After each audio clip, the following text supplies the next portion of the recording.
ప్రజా ప్రతినిధులపై ఉన్న కేసులకు సంబంధించి గతంలో సుప్రీంకోర్టు రోజువారీ విచారణ చేపట్టాలని ఆదేశాలు ఇచ్చినా పూర్తి స్థాయిలో అమలు కావటం లేదు. ఈ అంశంపై సుప్రీంకోర్టు నియమించిన అమికస్ క్యూరీ విజయ్ హన్సారియా నివేదికను సుప్రీంకోర్టు ధర్మాసనానికి సమర్పించారు.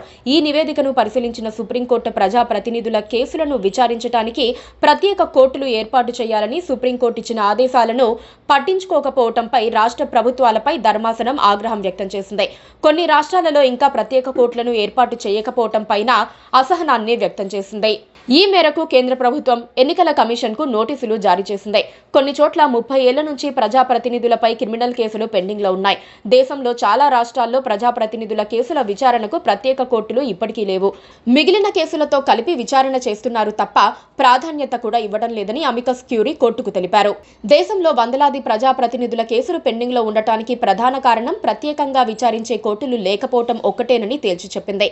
నిందితులుగా ఉన్నవారు ఏళ్ల తరబడి కోర్టుల్లో విచారణకు హాజరు కాకపోవటం కూడా మరో కారణమని వివరించింది. ఇప్పటి వరకు కోర్టు హాజరు నుంచి మినహాయింపు పొందిన జగన్ సహా ఇతర ప్రజా ప్రతినిధులు వరుసగా 2 సార్లు హాజరు కాకుంటే నాన్ బెయిలబుల్ వారెంట్ జారీ చేయాలని అమికస్ క్యూరీ కోరారు. గతంలోనే సుప్రీంకోర్టు రోజువారీ విచారణ జరిపి ఏడాదిలోగా ప్రజా ప్రతినిధులపై కేసుల ట్రయల్ పూర్తి చేయాలని ఆదేశించింది. అయితే మొదట్లో అలా విచారణ చేసినా తర్వాత మళ్లీ వాయిదాల పర్వం ప్రారంభమైంది.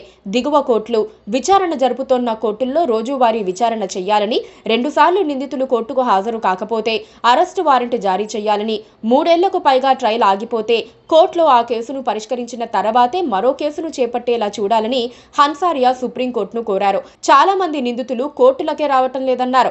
సాధారణంగా అమికస్ క్యూరీ సిఫార్సులకు సుప్రీంకోర్టు ఆమోదం తెలుపుతోంది. సుప్రీంకోర్టు అవినీతి నేతల సంగతి తేల్చాలని అనుకుంటే మాత్రం వైఎస్ జగన్మోహన్ రెడ్డి, రేవంత్ రెడ్డి, జగన్ హయాంలో చంద్రబాబుపై పెట్టిన కేసులు సహా అన్ని విచారణకు రానున్నాయి. విచారణ శరవేగంగా జరిగే అవకాశం ఉంది. అయితే రాజకీయ వ్యవస్థ పవర్ఫుల్. ఆ వ్యవస్థ ఎప్పటికప్పుడు తమ నేతల్ని కాపాడుకునేందుకు న్యాయ వ్యవస్థపై ఒత్తిడి తెస్తూనే ఉంటుంది. అందుకే కేసుల విచారణ ఆలస్యమవుతోంది.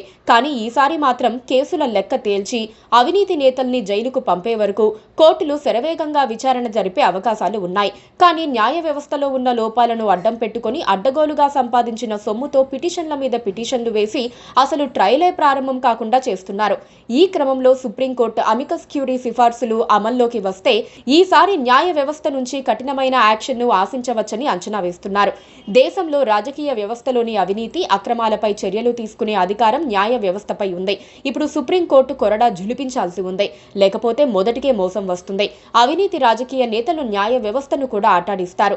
ప్రస్తుతం అవినీతి నేతలపై ఉన్న కేసులు భారత రాజ్యాంగ పటిష్టతకు ఓ సవాల్ లాంటిదని అనుకోవచ్చు. Please subscribe to KTV Telugu. KTV Telugu. KTV Telugu. KTV Telugu channel.